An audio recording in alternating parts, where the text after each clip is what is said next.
Post का, तो उसमें इस बार सीबीएसई की जगह एनटीए जो है उसको एंट्रस्ट किया गया है। यानी कि जो आपकी रिक्रूटमेंट एजेंसी है उस पर एनटीए है, यानी कि जो आपका एग्ज़ाम हेड कराया जाएगा। इंटरव्यू तो एनवीएस खुद ही ऑर्गेनाइज करता है, बाकी जो सीबीटी एग्ज़ाम होना है वो एनटीए ऑर्गेनाइज करेगा।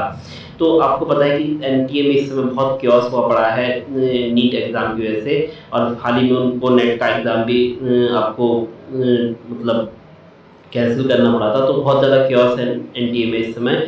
तो हो सकता है कि न्यू असाइनमेंट जो है वो लेने में हिचकिचा रहा हो एनटीए, या अपने जो मामले हैं सॉर्ट आउट नहीं कर पा रहा हो, जिस वजह से जो आपका नोटिफिकेशन है वो नहीं निकल पा रहा है। क्योंकि जो पोर्टल वगैरह ऑनलाइन एप्लीकेशन का पोर्टल है, या आगे जो भी प्रोसेस है आपके एडमिट कार्ड वगैरह डाउनलोड होना, सब कुछ चीज़ें वो एनटीए के पोर्टल पर ही होनी है।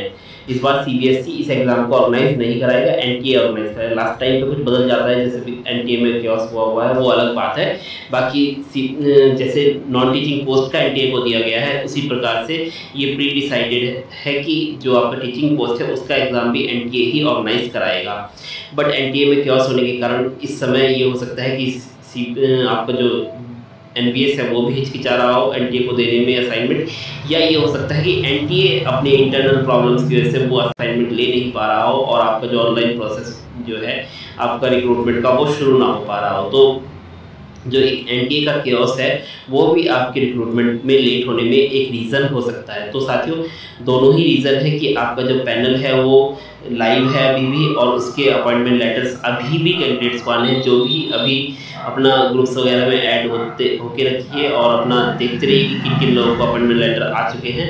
तो अगर आप इमीडिएट नेक्स्ट कैंडिडेट हैं तो चांसेस हैं कि आपको अभी भी अपॉइंटमेंट लेटर मिल सकते हैं, खास करके नॉर्थ ईस्ट एरियाज़ में। तो आप लोग आशावादी रह सकते हैं उसके लिए।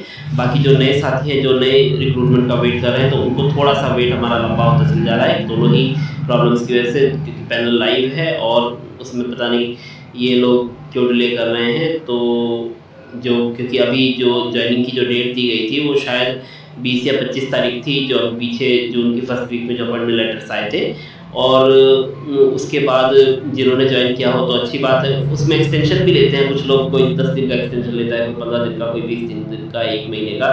तो वे लोग वेट करते हैं एक्सटेंशन पीरियड ओवर होने का, फिर उसके बाद देखते हैं वो कैंडिडेट रिपोर्ट कर रहा है नहीं कर रहा है, फिर उसके बाद वो दूसरे कैंडिडेट को ज्वाइन कर रहा है। तो उसके अकॉर्डिंग भी 20 तारीख अगर ज्वाइनिंग की लास्ट डेट थी 20 जून, तो 20 जुलाई आ चुकी है। तो 1 महीने का एक्सटेंशन अगर किसी को दिया वो भी ओवर होने का समय आ गया है। तो आप देख सकते हैं कि जल्दी आपको कुछ वेटिंग की कैंडिडेट्स को फिर से अपॉइंटमेंट लेटर देखने को मिलेंगे।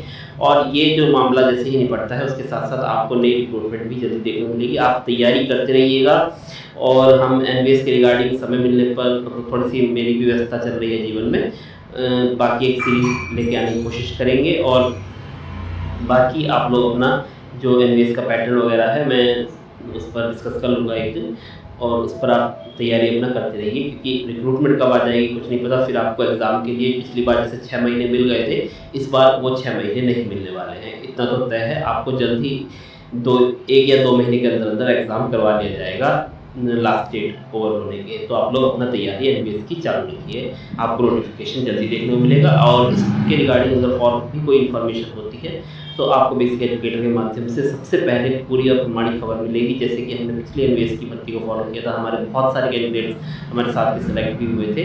तो उसी प्रकार से इस बार भी एनवीएस की भर्ती को फॉलो किया जाएगा। तो आप लोग उसके लिए बेसिक एजुकेटर पर अपना इंटरेस्ट बनाए रखिए, ज्वाइन कीजिए, बेसिक एजुकेटर को सब्सक्राइब कीजिए। और इसके साथ साथ अगर आपको मुझसे कोई बात करनी है, पर्सनली कोई गाइडेंस चाहिए, तो आप टेलीग्राम के थ्रू जुड़कर मुझसे बात भी कर सकते हैं। तो आशा करते हैं आप अपना बेसिक जो प्यार है वो बेसिक एजुकेटर को देते हैं।